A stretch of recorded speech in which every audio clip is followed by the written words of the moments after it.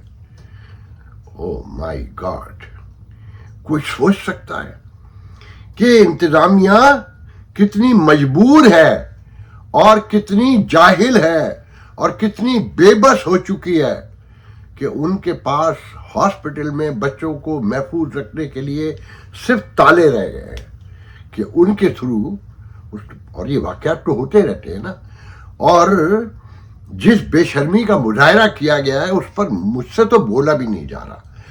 آپ سوچئے بطور معاشرہ وہاں جو لوگ کام کر رہے تھے پیمز میں، یا تو اوپر سے کہیں آرڈر آیا کہ ان بچوں کو جل کے مرنے دینا، 100 کے 100 200 150 یا 100 25 یا 20 جو بھی تھے، یا جو عملہ موجود تھا اس کی بے شرمی اور بے حیائی دیکھیں کہ اتنے معصوم بچوں کو دیکھ کر تو بڑے بڑے حیوان اور سنگدل جو ہیں کود پڑتے ہیں کہ نہیں بچوں کی جانیں بچا لی جائیں کسی طور سے۔ آپ نے دیکھا نا وہ کہہ رہا ہے کہ میں نے اپنے ہاتھوں سے شیشے توڑے۔ خیر، اب آخری خبر پہ بات کر لیتے ہیں مختصراً کہ خالد مقبول صدیقی امریکہ آ گئے ہیں، نیو یارک میں ہیں، اور ان کے ہی ایک بہترین پرانے ساتھی نے مجھے فون کر کے یہ خبر دی۔ میں نے اپنی ویب سائٹ PakistanPostUSA.com پہ تو لگا دی بہت 3-4 گھنٹے پہلے۔ میں نے کہا یہاں پر بھی ذکر کر دوں کہ وہ طویل عرصے یہاں رہے، ان کا پولیٹیکل سازم اپروو نہیں ہوا تھا، پھر واپس چلے گئے۔ الطاف حسین کے جب چھتر چھایا میں تھے، گورنر بننے کا خواب لے کر گئے تھے، پھر جو ہوا تاریخ کا حصہ ہے۔ اور یہ تو پچھلے دنوں کچھ 2 سال پہلے مجھ سے کہہ چکے تھے کہ ان کے گلے میں کینسر تھا۔ ان کی سسرال پہلے نیو یارک میں ہوتی تھی، اب وہ ڈیلس سب موو کر گئے۔ ان کہتے کہ میں آؤں گا اور اپنے علاج بھی کرواؤں گا، کچھ عرصے رہوں گا، مگر پھر وہ شہباز شریف کے ساتھ آئے، واپس چلے گئے۔ میں تو یہاں اس وقت تھا بھی نہیں۔ میں نے انہیں آج کال بھی کی مگر انہوں نے فون بھی نہیں اٹھایا، میسج کا بھی جواب نہیں دیا۔ ان کا نیٹ ابھی بند ہے، یہاں کا لوکل نمبر ہی اتفاق سے میرے پاس ہے، تو واٹس ایپ بھی بند ہے، ان کا ریگولر نمبر بھی بند ہے۔ مگر اتھینٹک خبر ہے کہ وہ نیو یارک میں ہیں اور اگلے 1-2 دن میں وہ واشنگٹن ڈی سی بھی جائیں گے اور امیگریشن اپلائی ہوگا۔ ان کی وائف یہاں کی سٹیزن ہے، بچے ان کے یہاں کے سٹیزن ہیں، اور مصطفیٰ کمال پریویل کر گیا۔ اس کا مطلب ہے اگر وہ یہاں رک جاتے ہیں اور انہیں بھی حکم آ گیا ہے کہ اب آپ واپس نہیں آئیں گے، جیسے عامر خان کو اور وسیم کو اور بہت ساروں کو، ماضی محل لوگ بھی جا چکے ہیں، واپس آ چکے ہیں۔ جی یہ پارٹی تو بہت پہلے ختم ہو چکی، الطاف کے دور میں ہی ختم ہو گئی تھی، زور زبردستی پہ تھی۔ جب زور زبردستی ختم ہوئی تو زمینی حقائق بالکل ہی چینج ہو گئے۔ اب کراچی میں ان کی کوئی، دیکھا جائے ایمانداری کی بات تو یہ ہے کہ لوگ ان سے نالاں ہیں، دونوں گروپ ایسے، مگر مصطفیٰ کمال تو آپ کو پتہ ہے کمال ہی ہے کہ وہ جو اوڈھم اس نے ڈالا ہوا ہے اور جو گندگی پھیلائی ہوئی ہے، یقین کریں وہ آدمی ایک کونسلر کا انتخاب نہیں جیت سکتا۔ مگر وہ وزیر بھی ہے اور وہ پارٹی کو تباہ بھی کر رہا تھا، کیونکہ اسے اسی ایجنڈے کے ساتھ داخل کیا گیا تھا کہ اب اس کا قصہ تمام کر دیا جائے۔ میں اس پہ ڈیٹیل سے پھر آنے والے دنوں میں گفتگو کروں گا، میں زیادہ لمبا ویڈیو نہیں کرنا چاہتا۔ مجھے اجازت دیجیے، انشاءاللہ اگلے کسی پروگرام میں گفتگو ہوگی۔ اللہ حافظ۔